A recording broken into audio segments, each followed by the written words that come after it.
Dito sa Papadudu Stories, ikaw ay hindi natin maitatanggi na maraming tao ang nakakaranas ng pang-aabuso. Pisikal, verbal o sexual man yan. Nakakalungkot isipin na marami ang hindi kayang lumaban dahil sa takot, papadudot.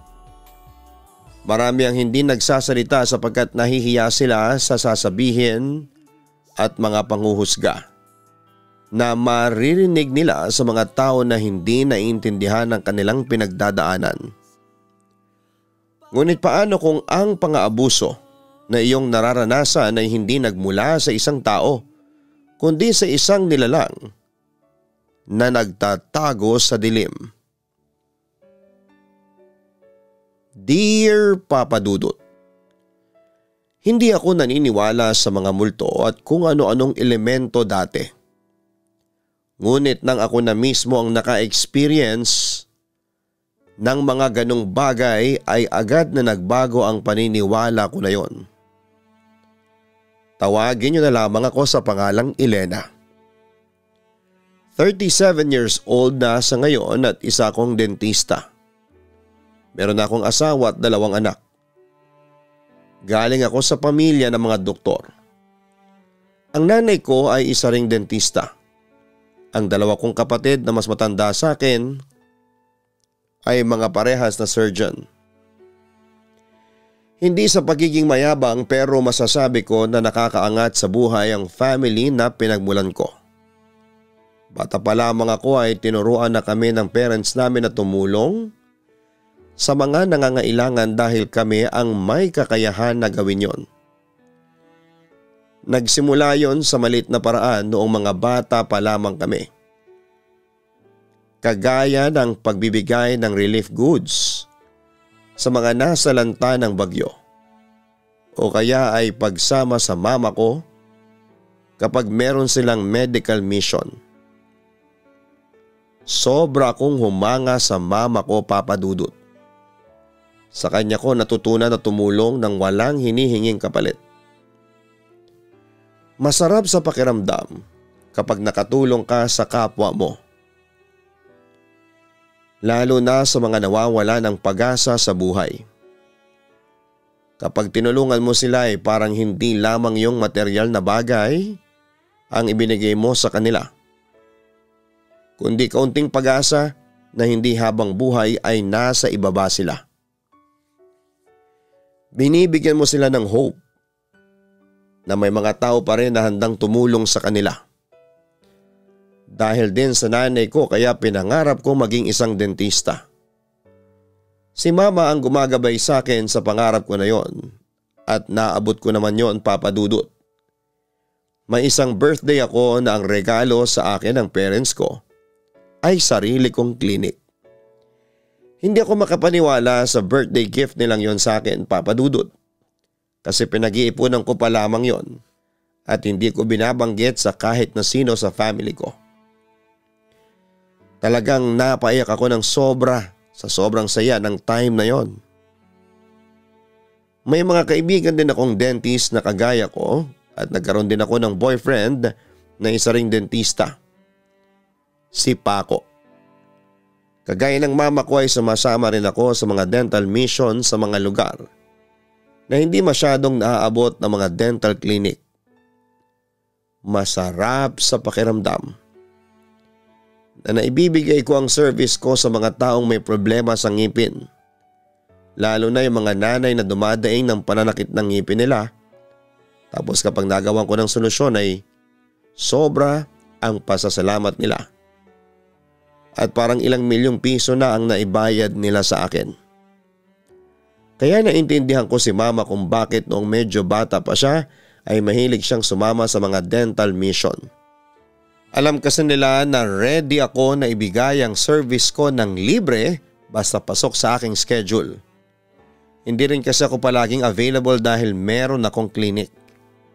May iba kasi na nagpapaschedule na sa clinic ko at hindi ko na yun pwedeng i-cancel pa. Kung minsan kapag alam ko na meron akong gagawing dental mission ay hindi na muna ako tumatanggap ng nagpapa-appointment. Bukod sa pagtulong sa mga tao, Isa sa mga gusto ko kapag merong dental mission ay yung pumupunta kami sa mga liblib na lugar. Yung tipong bago kami makarating sa isang barangay ay kailangan muna naming tumawid sa ilog at bundok. O kaya yung dadaanan muna namin ay gubat. Nag-i-enjoy ako ng ganon, Papa Dudut. Sa trabaho ko kasi wala na akong time para magbakasyon at ang mga ganong activity ay nagsisilbing bakasyon ko na. Halos wala na akong social life. Kahit ang sarili kong pamilya ay hindi ko na nakakabanding dahil sa trabaho ko at sa mga ganap ko sa buhay ko. Pero wala akong pinagsisihan sa mga ginawa ko kasi nag-i-enjoy naman ako. Naniniwala ako, Papa Dudut, na darating ang time na makakabawi rin ako sa pamilya at mga kaibigan ko. Tungkol naman sa relationship ko kay Paco ay wala akong naging problema sa kanya. Maganda nga siguro na parehas kami ng profession. Kasi naiintindihan namin ang time ng isa't isa. Walang masyadong conflict pagdating sa aming relasyon, Papa Dudut. Sabi ko nga hindi ako naniniwala sa mga multo o mga elemento. Before kasi wala akong personal na experience sa mga ganong nilalang. May mga kwento akong naririnig pero hindi ako naniniwala. Iniisip ko na baka imagination lamang nila yon. O kaya ay gumagawa lang sila ng kwento para manakot o kung anumang reason nila. Pero ang hindi ko paniniwala sa mga paranormal thing ay nagbago noong sumama ako sa 1-week dental mission sa 2 barangay na magkalapit.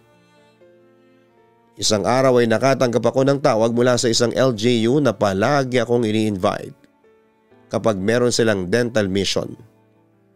Inaya nila ako na sumama at kunin ang service ko for free na hindi ko naman tinanggihan. That time ay matagal na akong hindi nakakapag-dental mission kaya nag-go kaagad ako. Doktora, i-remind lang kita ha na hindi madali ang pagpunta sa lugar na yon. Sobrang liblib kasi yon. At talagang malayo sa sibilisasyon. Paalala sa akin ang kausap ko sa cellphone. Ano ka ba, para namang first time ko na sumama sa dental mission? Ready ako sa ganyan. Game na game ako. Ang wika ko. Basta iba ito, doktora. Sa mga napuntahan natin kaya sinasabi ko na po kaagad sa inyo. Para hindi ka magulat sa mga dadaanan natin. Mahina rin po ang signal doon. Kung minsan nawawalan pa. Ang sabi sa akin. Imbes na matakot o kabahan at umatras ay mas lalo pa akong na-excite para sa dental mission na yon, Papa Dudut. Ganun kasi ang mga lugar na gusto kong mapuntahan. Yung parang kahit sandali ay madidisconnect ka sa realidad. Tapos nakakatulong ka pa sa iba. Sinabihan din nila ako na kung meron pa akong kilalang dentista na gustong sumama ay isama ko. Kailangan daw kasi nila ng maraming dentista dahil 2 barangay ang bibigyan namin ng dental service. Si Paco ang unang tao na pumasok sa isipan ko na isama sa dental mission na yon, Papa Dudut. Kung sakali yun ang first time na magkakasama kami ng ganon. Pero nang tinawagan ko si Paco ay nalaman ko na hindi siya po pwede. Sa date na sinasabi ko, lalo na at 1 week pala yung dental mission na yon. Nauunawaan ko naman siya kaya ang sumunod na naisip ko ay ang 2 kong kaibigan na sina Andrea at Maddie. College friends ko sila at hanggang ngayon ay magkakaibigan pa rin kaming 3. Nag-go kaagad si Maddie habang si Andrea ay pag-iisipan pa niya. Bigyan ko raw siya ng at least 2 days para mag-isip. Tinitingnan pa kasi ni Andrea kung kakayanin ba niya na mawala ng 1 linggo. Pero sinabi nilang 2 na excited silang sumama sa ganon kasi first time nila yung gagawin. Sinabi ko pa nga na kapag nasimulan na nila ang mag-dental mission ay magiging sunod-sunod na yon at hahanap-hanapin na nila. After ng 2 araw ay tinawagan ko ulit si Andrea. Ano, sasama ka na ba sa amin ni Maddie? Tanong ko. Yes, inaayos ko lang ang schedule ko. Buti't wala akong masyadong pasyente next week. Kaya yun partner ko muna ang bahala sa kliniko. Ang tura naman ni Andrea. Wala nang bawian yan ha. FO na tayo kapag binawi mo pa. Biro ko. FO agad? Don't worry, hindi ako aatras. Na-excite na nga ako kasi sabi mo adventure ang pagpunta doon. You know me, gusto ko yung mga adventure na yan. Ang wika pa ni Andrea. Saan ko yan ha? Saka sinasabi ko sa inyo iba sa feeling kapag pinasalamatan ka ng mga taong matutulungan natin. Priceless, sambit ko. Mas lalo akong na-excite para sa dental mission na yon kasi makakasama ko ang dalawa kong kaibigan. Madalas kasi may mga edad ng dentista ang nakakasama ko sa mga nakaraan na dental mission. At least sa pagkakataon na yon ay may mga kasama ako na ka-close ko at kaidarang ko pa. Alam ko rin na magiging parang bakasyon na rin namin yon, Papa Dudut. Mabilis na lumipas sa mga araw at dumating na ang araw ng dental mission. Madaling araw pa lamang ay gising na ako at chinecheck ko na ang mga dadalhin ko kasi baka meron akong makalimutan. Bandang 2:00 ng madaling araw ay inihatid na ako ni Papa sa pick-up point. May sasakyan kasi kaming van. Tinawagan ko na rin sina Andrea at Maddie at nasa pick-up point na sila. Talagang mas nauna pa sila sa akin doon. Pagdating ko sa pick-up point ay ako na lamang pala ang hinihintay. Magkakatabi kaming tatlo ng friends ko sa pinaka-last na upuan sa van. Nagkwentuhan lamang kami ng kaunti at umidlip na rin kasi for sure ay magiging nakakapagod ang pagpunta namin sa lugar kung saan kami magde-dental mission. Bandang 5:00 ay nagising ako at medyo maliwanag na. Bumabiyahe pa rin kami at sinabi sa amin ng leader ng LGU na kasama namin sa van na malapit na kami. Itatago ko na lamang siya sa pangalan na Grace. Hindi na ako bumalik sa pagtulog. Tumingin na lamang ako sa dinadaanan namin at napansin ko na halos kaunti na ang bahay sa lugar na yon. Mukhang liblib nga talaga ang pupuntahan namin. Nagising na rin ang mga kasama ko nang malapit na kaming buwaba ng van. Huminto kami sa isang maliit na kainan at nag-breakfast muna kami roon. Naghihintay na rin sa amin ng ilang lalaki na lokal sa lugar na yon para tulungan kami sa mga dadalhin namin. Meron silang isang kabayo na may hihilahan na parang kariton na siyang lalagyan ng ibang gamit namin na mabibigat. May mga dala din pala kaming iba't ibang klase ng gamot na ipamimigay namin. Bukod sa dental service ay namimigay din talaga kami ng mga gamot. Binilisan lang namin ang pag-aalmusal at nagsimula na kaming maglakad. Hindi na raw kayang dumaan ng van o kahit na anong sasakyan sa dadaanan namin kaya wala na kaming choice kundi ang maglakad na lamang, Papa Dudut. Walang problema sa akin ang ganon kasi ilang beses ko na yung ginawa. Ang inaalala ko ay sina Andrea at Maddie. First time nilang sumama sa isang dental mission. Tapos mapapasaba kaagad sila sa nakakapagod na lakaran. Mabuti at game na game sa mga ganong bagay ang friends ko, Papa Dudut. Hindi ko sila nakitang magreklamo o mag-inarte. Kahit halos puro putika na ang dinadaanan namin. Umulan kasi pala sa lugar na yon kaya ganon ang daan. May dinaanan din kaming malaking ilog na medyo malakas ang agos ng tubig pero safe naman na natawid namin. Medyo pabundok ang lugar na pupuntahan namin kaya medyo mahirap na ang daan dahil pataas na yon. Totoo nga ang sinasabi sa akin na hindi madali ang magpunta sa lugar na aming pupuntahan. Nang halos 1 hour na kami naglalakad, ay sandali kaming nagpahinga. Buti at meron kaming baon na drinking water kasi nakakauhaw at nakakapagod talaga ang ginagawa namin. Hindi siya biro, Papa Dudut. Sa dami na ng napuntahan kong lugar, naliblib ay yun ang pinaka nahirapan akong puntahan. Pero syempre, kahit mahirap ay kailangan naming magpatuloy. Maraming tao ang matutulungan namin sa lugar na yon at ganoon na lamang ang iniisip ko. Matapos nga ang ilang minutong pagpapahinga, ay nagtuloy-tuloy na ulit kami sa paglalakad. Ang pinaka-challenging sa pagpunta namin doon ay yung tumawid kami sa isang hanging bridge na gawa sa lubid at kawayan. Pakiramdam ko ay magigiba na yung tulay na yon kasi parang marupok na siya. Yung mga ibang gamit namin na dala ng kabayo ay sa iba dumaan dahil hindi yun makakatawid sa tulay na yon. Yun nga lang, mas malayo yung daan na dinadaanan nila at yung tulay ay ang shortcut.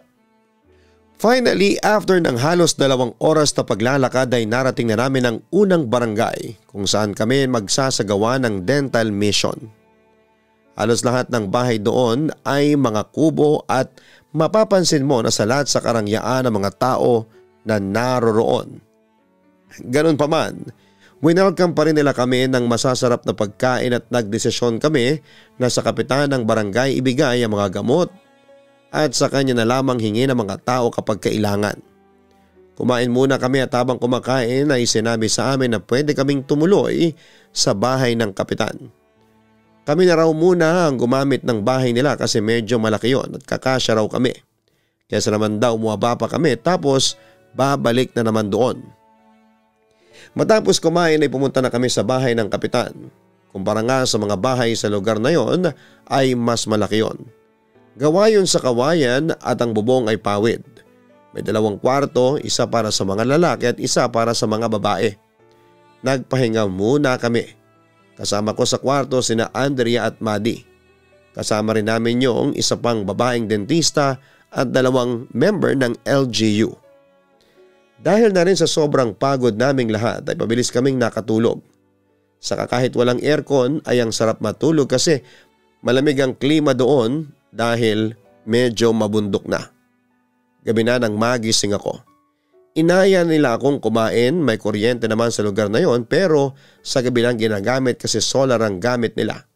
Kaya nag-charge na kami ng mga cellphone namin at kumain na kasi may oras lang ang pagbubukas ng kuryente. Dahil sa mahabang naging tulog ko sa maghapon ay hindi agad ako nakatulog ng gabing yon, Papa Dudut. Merong mga upuan at lamesa sa harapan ng bahay at doon muna ako tumambay. Sinubukan kong tawagan si Mama pero nahihirapan akong kontakin siya kasi nawawala ng signal. Kaya ang ginawa ko ay nagmuni-muni na lamang ako. Nang medyo nakaramdam na ako ng antok ay saka ako pumasok sa bahay. Pagpunta ko sa kwarto ay nakahiga na ang lahat ng kasama ko. Sa sahig lamang pala ako natutulog. May latag naman yung mga karton at manipis na kutsyon. Sina Maddie at Andrea ay magkatabi sa papag. Yung 3 pa naming kasama ay magkakatabi rin sa may sahig. Nasa pinakasulok ako at malapit yon sa pinto. Hindi ko alam na nakatulog na ako. At sa unang gabi ko sa lugar na yon ay meron agad na kababalaghan na nangyari, Papa Dudut. Nanaginip kasi ako na meron daw isang lalaki na parang anino na humahaplo sa legs ko habang natutulog ako. Nakikita ko ang sarili ko at yung lalaki. Nakatayo lamang ako at hindi makagalaw. Kahit ang sumigaw ay hindi ko magawa. Wala akong magawa kundi ang panoorin habang takot na takot ako sa ginagawa ng lalaki sa katawan ko. Hindi lang ang legs ko ang hinawakan ng lalaki kundi maging ang aking dibdib at ang aking kasilanan. Hindi ko alam kung bakit parang totoo ang pangyayaring yon. Bigla na lamang kumislot ang katawan ko at doon ako nagising. Pakiramdam ko ay pagod na pagod ako nang magising ako, Papa Dudut. Ang bilis din ng tibok ng puso ko.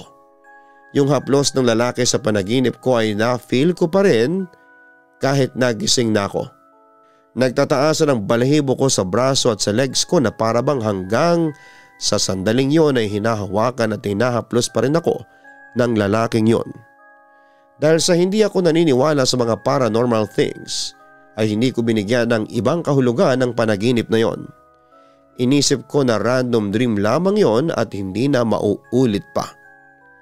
Nang mag-umaga na ay kumilos na kami. Tumulong kami sa pag-aayos ng lugar kung saan gaganapin ang dental mission. May namimigay na rin ng number para hindi na kailangang tumayo ng mga tao ng matagal sa pagpila.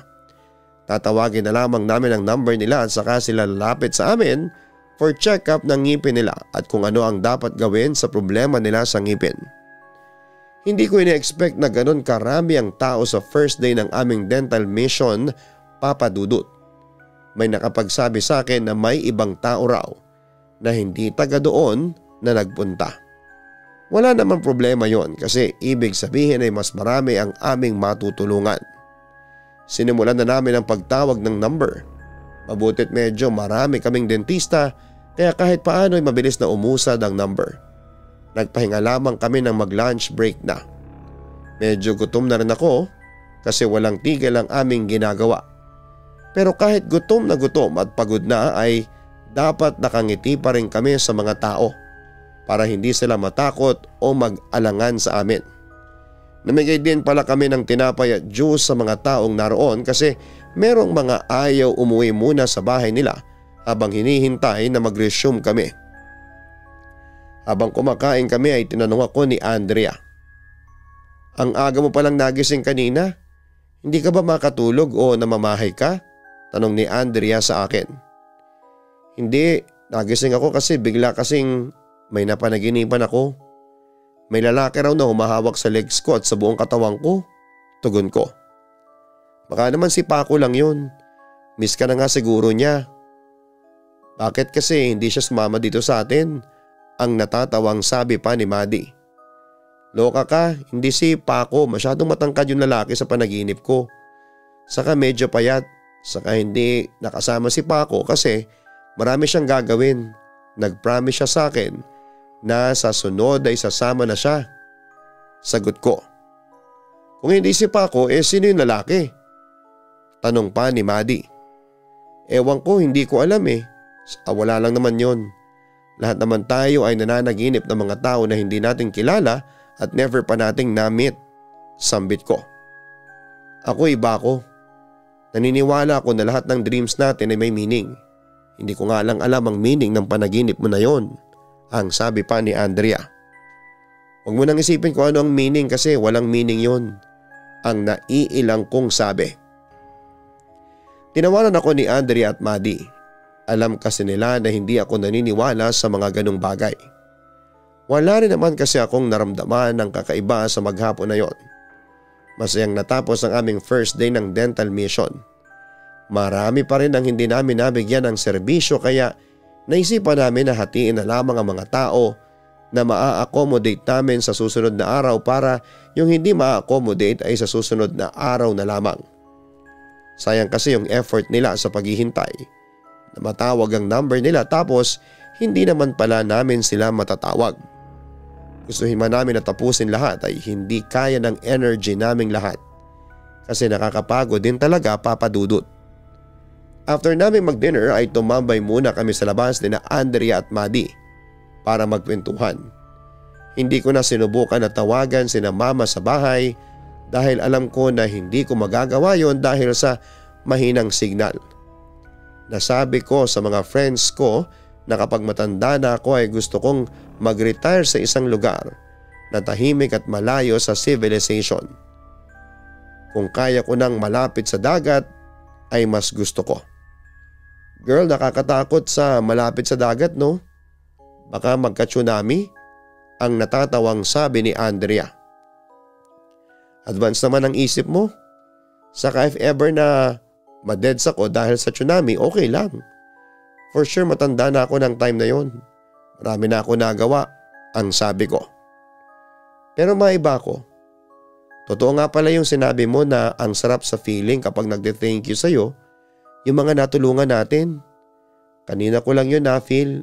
Iba kasi yung binabayaran ka tapos nagpasalamat sila sa'yo. Tura naman ni Maddie. E di mag-dental mission ka na lang forever tapos i-close mo na yung clinic mo. Biro pa ni Andrea. Gaga, e di wala na akong kinita nun. Ira pa ni Maddie. Joke lang girl, I got your point naman. Ganon din ang na-feel ko kanina. Kaya excited na ako para bukas hanggang sa matapos ang dental mission na ito. For sure ay masusundan pa ito, ang sabi pa ni Andrea. Natuwa ako sa dalawa kong kaibigan papadudot. Kagaya ko kasi ay naging open na sila sa pagtulong at ibigay ang aming serbisyo sa mga taong walang kakayahan na magpunta sa dentista at magbayad. Naniniwala ako na sa mga susunod na dental mission ay sasama ulit sila sa akin. Bandang 10:00 ay niyaya ko na silang matulog papadudot pero pinaunan nila ako. Hindi pa kasi sila inaantok. Nauna na akong pumunta sa kwarto namin at humiga.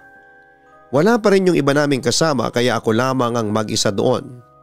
Ang tanging ilaw na meron sa kwarto ay isang gasera na malapit sa bintana.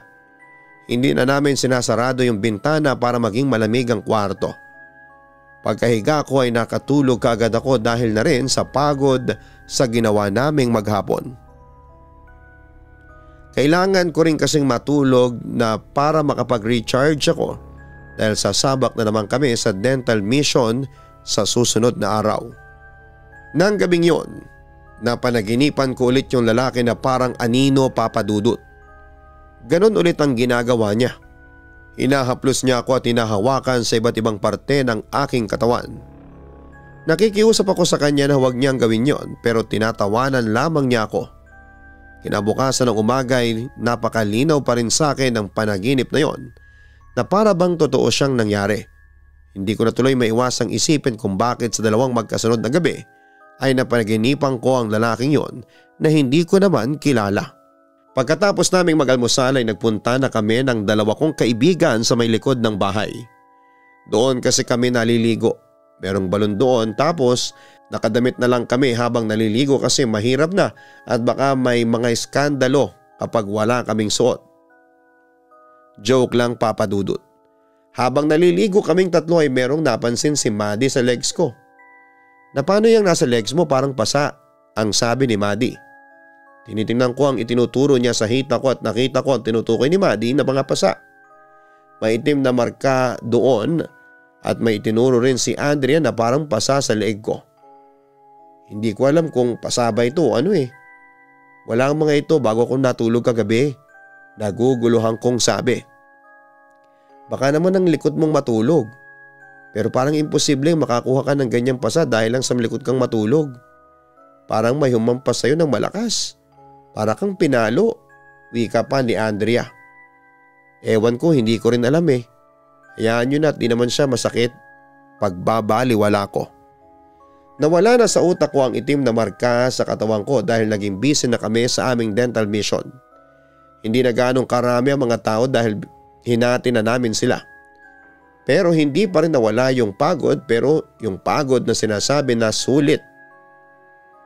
Yung saka mo lang mararamdaman ng pagod kapag tapos mo na yung ginagawa mo.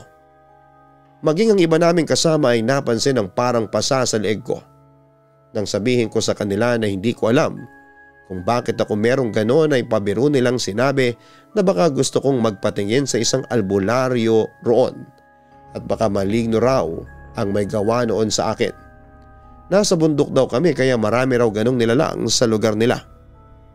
Naniniwala kayo sa maligno? Akala ko ba mga doktor kayo? Ang natatawa kong pabiro kong sabi. Bakit porket doktor ay hindi na pwedeng maniwala sa ganon? Sagot ng isa naming kasama na dentista. Ako kasi hindi naniniwala. Kung merong mga maligno umulto, sana ay nakakita na ako, ang sabi ko. Hihintay mo pa bang makakita ka? Bago ka maniwala? Biro ng isa sa mga kasama namin. Tinawanan ko na lamang sila at sinabi ko na babalik na ako sa ginagawa ko. Pero ang totoo ay hindi ko kayang makipagtalo sa ganung bagay. Para sa akin ay magsasayang lamang ako ng laway para makipagdebate sa isang bagay na hindi ko pinapaniwalaan. Kung gusto nilang maniwala ay go lang, nirerespeto ko ang paniniwala nila sa bagay o nilalang na hindi ko pinapaniwalaan, Papa Dudut. Kinagabihan ay medyo na paranoid na ako na baka mapanaginipan ko ulit yung lalaki. Kung pwede nga lang na hindi ako matulog ay hindi na ako matutulog. Pero hindi naman yun pwede kasi ako rin ang kawawa. Bago ako matulog ay nagdasal muna ako. Humingi ako ng proteksyon sa Diyos at sinabi ko sa kanya na sana ay huwag ko nang mapanaginipan yung lalaki na yon. Kasi medyo natatakot na rin ako. Parang gusto ko na tuloy maniwala na baka nga pangitain ang panaginip na yon. Ngunit kung pangitain yon ay ano naman ang gustong sabihin sa akin ang panaginip kong yon, Papa Dudut. Hindi ko kasi ma-analyze kung meron bang ibig sabihin ng aking panaginip tungkol sa lalaking yon. May masama bang mangyayari sa akin sa kamay ng isang lalaki o sa malapit sa akin? Hindi ko talaga alam. At hindi nga ako nagkamali sa aking hinala na panaginipan ko ulit yung lalaki at ganun pa rin ang ginagawa niya sa akin. Kaya lang parang mas malala sa pagkakataon na yon. Dahil hindi lang basta pagkahawak sa akin ang ginawa niya kundi nasa ibabaw ko na siya. Nakadagan siya sa akin habang hinahalikan ako sa labi at sa aking liig. Hindi na naman ako makagalaw sa panaginip ko na para bang may kumokontrol sa akin para hindi ako makalapag. At nagagawa ko lang ay ang makiusap sa lalaki na tumigil na siya habang umiiyak ako. Mabuti na lamang at nagawa kong magising mula sa panaginip na yon. Naramdaman ko ang paninikip ng aking dibdib at halos habol ko ang aking paghinga. Parang totoong may dumagan sa akin na tao. Ganon ang aking feeling nang magising ako, Papa Dudut. Madaling araw na yata nang magising ako at tulog na tulog ang lahat ng mga kasama ko sa kwarto. Nanunuyo ang lalamunan ko kaya lumabas ako ng kwarto at pumunta sa balit na kusina para uminom ng tubig. Uhaw na uhaw talaga ako. Pagkatapos kong uminom ay bumalik na ako sa kwarto para mahiga ulit. Nakatingin na lang ako sa kawalan at natatakot na akong matulog kasi baka mapanaginipan ko ulit yung lalaki. Talagang nagbigay na siya ng takot sa akin, Papa Dudut. Hindi na ako nakabalik sa pagtulog. Maliwanag na sa labas ay gising pa rin ako. Bumangon na ako para magkape. Paglabas ko ay naabutan ko si Kapitan na nasa harapan ng altar at nagdarasal. Nung unang beses na dumating kami sa bahay niya ay ang altar ang una kong napansin. May picture kasing nakalagay doon. Picture ng isang dalaga na kamukha ni Kapitan. Kaya inassume kong anak niya ang babae na yon. Hindi na nga lang ako nagtanong nung una kasi nahihiya ako. Matapos na magdasal ni Kapitan ay nakita niya ako na pinapanood siya ay nahiya tuloy ako. Magandang umaga, Madam. Ang aga mo yatang magising ngayon. Magiliw na bati ni Kapitan. Magandang umaga din po. Anak niyo po yung babae sa picture? Tanong ko. Doon ako nagkaroon ng lakas ng loob na magtanong sa kanya. Oo, namatay siya nung nakaraang taon lang. Tugon ni Kapitan. Sorry po. Malungkot kong sabi. Hindi ko akalain na magiging open si Kapitan sa akin tungkol sa namatay niyang anak. Siguro ay kailangan niya na makakausap tungkol sa bagay na yon. Siya mismo ang nagsabi sa akin kung ano ang ikinamatay ng anak niya. Nagpatiwakal ito. Para daw kasing nawala sa sarili niya ang anak niya dahil ayon dito ay meron lalaki na may gusto rito. Kapag daw natutulog ang anak ni Kapitan ay dinadalaw ito ng lalaking yon. Nung una ay sa panaginip lang hanggang sa pinagsamantalahan na nito ang anak ni Kapitan. At yun na raw ang naging dahilan para mawala sa katinuan ang anak niya. Hindi na raw kinaya ng anak niya kaya kinuha nito ang sariling buhay. Sobra akong nalungkot sa nalaman ko, Papa Dudut. Pero nagkaroon ako ng takot kasi parang kaparehas na nangyari sa anak ni Kapitan ang nangyayari sa akin. Meron ding lalaki na bumibisita sa panaginip ko at sa ginagawa niya sa akin ay para bang gusto niya akong pagsamantalahan.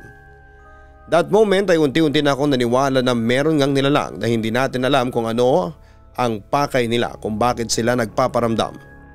Maghapon tuloy akong wala sa sarili dahil sa mga nalaman ko, Papa Dudut. Hindi ko magawa ng maayos sa mga dapat kong gawin sa dental mission. Friend, pinagpapahinga ka ni Madam. Kanina ka pa daw wala sa sarili mo eh. Bulong ni Andrea sa akin. Hindi, okay lang ako. Kaya ko pa. Tanggi ko. Huwag kang in denial. Tingnan mo ang sarili mo sa salamin ang putla mo. May nangyari ba? Usisa ni Andrea. Wala, hindi lang siguro ako nakakatulog ng maayos kagabi. Pagsisinungaling ko. Napilit ako ni Andrea na magpahinga na muna. Last din na namin yon sa barangay na yon at kaya na raw nila yon. Umupo muna ako sa isang sulok at nagpahinga. Hanggang sa sandaling yon ay natatakot pa rin ako. Paano kung hindi ako tigilan ng lalaki nagpapakita sa aking panaginip? Paano kung kagaya ng anak ni Kapitan ay ganun din ang mangyari sa akin? Gusto kong sabihin kina Andrea at Maddie ang mga nangyari sa akin pero naisip ko na pagtatawanan lamang nila ako kasi kilala nila ako na hindi naniniwala sa mga ganung bagay. Pero kanino naman ako hihingi ng tulong? Alam ko na wala yon sa mga pinag-aralan ko at hindi ko yon kayang i-resolve ng ako lamang. Na-realize ko rin na baka kapag umalis na kami sa bahay ni Kapitan ay hindi na ako gagambalain ng lalaking yon, Papa Dudut. Naisip ko kasi na nangyari lang ang mga yon simula nang doon kami nagstay sa bahay nila Kapitan. Kahit paano ay may relief akong nararamdaman kasi last day na namin yon sa barangay na yon at last night na rin namin sa bahay ni Kapitan. Inisip ko na kapag wala na kami roon ay matitigil na yung pagpapakita ng lalaki sa panaginip ko. Makakatakas na ako sa kanya finally. Dahil alam kong wala na ako sa sarili ko ng time na yon ay hindi na ako bumalik pa sa dental mission. Hindi kasi maganda na hindi ako okay tapos tutulong ako at baka magkamali pa ako. Itinuloy ko na ang pagpapahinga ko hanggang sa gumabi na. Kumain lamang ako ng hapunan at nagpahinga ng sandali sa labas ng bahay. After noon ay pumasok na ako sa kwarto at humiga. Nagdasal ulit ako at naniniwala ko na hindi hahayaan ng Diyos na may masamang mangyari sa akin sa huling gabi ko sa bahay ng Kapitan ng lugar na yon, Papa Dudut. Kaya lang ay parang kahit na anong dasal ang gawin ko ay hindi pa rin ako tinitigilan ng nilalang na yon. Nagpakita na naman siya sa panaginip ko pero sa pagkakataong yun ay mas malala na ang nangyari. Habang napapanaginipan ko na tila inaabuso ako ng lalaki at kung ano-ano ang ginagawa niya sa akin, ay bigla akong nagising at nakapagtataka lang kahit gising na ako ay hindi ko magawang ibukas ang mga mata ko. Hindi rin ako makagalaw. Nag-sleep paralysis ako, Papa Dudut. Aware ako sa paligid ko at kahit nakapikit ako ay nakikita ko ang paligid ko. Nasa ibabaw ko pa rin yung lalaki at halos nakadikit na ang mukha niya sa aking mukha. Mabuti na lang at nagawa kong igalaw ang daliri ko sa kamay at doon ako nagising. Pero hindi pa pala tapos ang lahat dahil pagbukas ko ng mata ko ay nakita ko yung lalaki. Sobrang lapit ng mukha niya sa aking mukha at kitang-kita ko ang malaki niyang mga mata na sobrang pula. Hindi ko na napigilan ang sumigaw ng malakas na naging reason para magising ang mga kasama ko sa kwarto. Nawala na lang bigla yung lalaki nang hindi ko alam. Nilapitan kagad ako ni Maddie at Andrea at tinanong kung ano ang nangyari. Hindi ko magawang makapagsalita kasi nanginginig ako sa sobrang takot. Nakatulala ako at panayang iyak. Kumuha naman si Maddie ng tubig at pinainom ako. Nang makainom na ako ay sakalang ako medyo kumalma ng kaunti. May lalaki, kulay pulang mata niya. Akala ko ay panaginip lang pero nang magising ako ay nakita ko siya sa harapan ko. Nasa ibabaw ko siya. Takot na kwento ko sa mga kasama ko. Yung sinabi mo na napanaginipan mo dati? Tanong ni Andrea. Oo, hindi ko akalain na makikita ko siya kahit nagising na ako. Sambit ko. Tinabihan na ako ni Andrea at Maddie sa pagtulog pero hindi pa rin ako nakatulog. Hindi ko kayang matulog ng ganon na takot ako. Kinaumagahan ay umalis na kami ng bahay ni Kapitan at hindi ko na naikwento sa kanya ang nangyari sa akin. Dilipat na kami sa kabilang barangay at doon naman kami magsasagawa ng dental mission. Nang makarating kami sa kabilang barangay ay medyo masama na ang pakiramdam ko. Ayoko sanang sabihin yon sa mga kasama ko. Kasi alam ko na mag-aalala sila sa akin pero katawan ko na mismo ang sumuko. Nawala na ako ng malay. Pagkagising ko ay sobrang gaan ang ulo ko na parang wala yung laman. Sinabi sa akin ni Andrea na mas makakabuti sa akin kung bababa na ako at uuwi para makapagpahinga. Pumayag ako sa sinabi nila dahil ayoko nang pilitin na kaya ko pang ituloy ang dental mission. Ihahatid na lang daw ako ng 2 lokal sa pagbaba. Habang naglalakad na ako kasama ang 2 lalaki, may isang may edad na babae ang lumapit sa akin at meron siyang ibinigay sa akin na kwintas na may bilog na pendant na kung hindi ako nagkakamali ay gawa sa tanso. Kinilabutan ako sa mga sinabi ng babae sa akin. Ayon sa kanya ay may nakikita siyang itim na lalaki na nakasunod sa akin simula noong dumating ako sa lugar nila. Suotin ko raw ang kwintas para proteksyon ko laban sa lalaking yon at para hindi na ako nito magambala pa. Hindi ako naniniwala sa mga ganong bagay pero dahil sa takot at trauma na naranasan ko ay sinuot ko ang kwintas at naniwala ako sa sinabi ng babae. Safe naman ako nakababa at tinawagan ko ang driver namin ng van para ihatid ako sa sakayan ng bus. Napansin ko na gumaan bigla ang pakiramdam ko nang makalayo na ako sa lugar na yon, Papa Dudut. Hindi ko na rin hinubad ang kwintas na ibinigay sa akin ng babaeng yon, lalo na kapag matutulog ako. Pakiramdam ko kasi ay safe ako kapag suot ko yon at parang effective naman ang kapangyarihan ng kwintas dahil simula noon ay hindi ko na napanaginipan ang lalaki na parang anino. Matagal ko ring suot palagi ang kwintas hanggang sa makapag-asawa na ako. Nagpakasal na kami noon ni Paco. Kahit na hindi ko nasuot ang kwintas sa pagtulog ko ngayon ay hindi na ako ginagambala ng lalaki sa panaginip ko. Papa Dudut, nagpapasalamat ako sa Diyos dahil may isang tao na tumulong sa akin kahit na hindi niya ako kilala. Naniniwala talaga ako na marami pa ring tao dito sa mundo ang handang tumulong sa kapwa nila nang walang hinihinging kapalit. Dahil yung babaeng nagbigay sa akin ng kwintas ay hindi man lang siya humingi ng bayad sa akin. Kung alam lang niya na sobrang laki ng tulong na nagawa niya sa akin, Papa Dudut. Sincerely yours, Elena. Kahit kailan na namang uri ng pang-aabuso ay hindi po tama. Huwag nating hahayaan na may mga tao na abusuhin tayo sa kahit na anong paraan. Ipakita natin sa kanila na kaya nating lumaban at maging matapang. At kung sa tingin mo ay hindi mo ito kayang gawin ay maaari kang humingi ng tulong sa mga taong pinagkakatiwalaan mo o taong alam mong may kakayahan upang ikaw ay tulungan. Ang paghingi ng tulong sa iba ay hindi senyales na ikaw ay mahina. Ito'y isang indikasyon na ikaw ay tao lamang at hindi lahat ng bagay ay kaya mo ng ikaw lamang. Huwag na nating hintayin na lumala pa ang sitwasyon. Kung kaya na nating patayin ang apoy bago pa ito maging isang malaking sunog ay patayin na natin ito.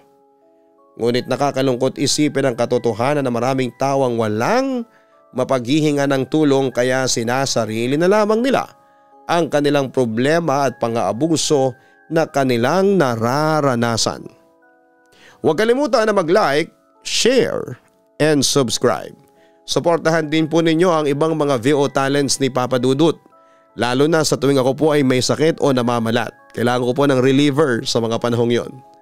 Ngayon po ay nakaka-recover pa lang tayo kaya kailangan ko po ng rest para mas gumanda pa ang pag-deliver natin ng mga kwento. Maraming salamat po sa inyong lahat. Ang buhay ay mahiwaga, laging may lungkot at saya. Sa Papa Dudut Stories, laging may karamay ka.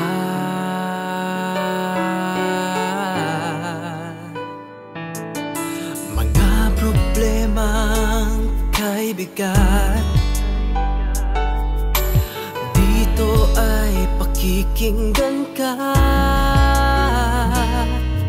Sa Papa Dudut Stories, kami ay iyong kasama. Dito sa Papa Dudut Stories, ikaw ay hindi nag-iisa.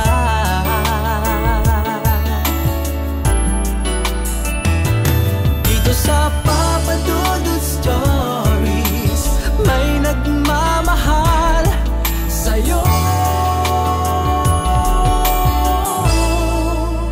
Papa Dudut Stories, Papa Dudut Stories, Papa Dudut Stories.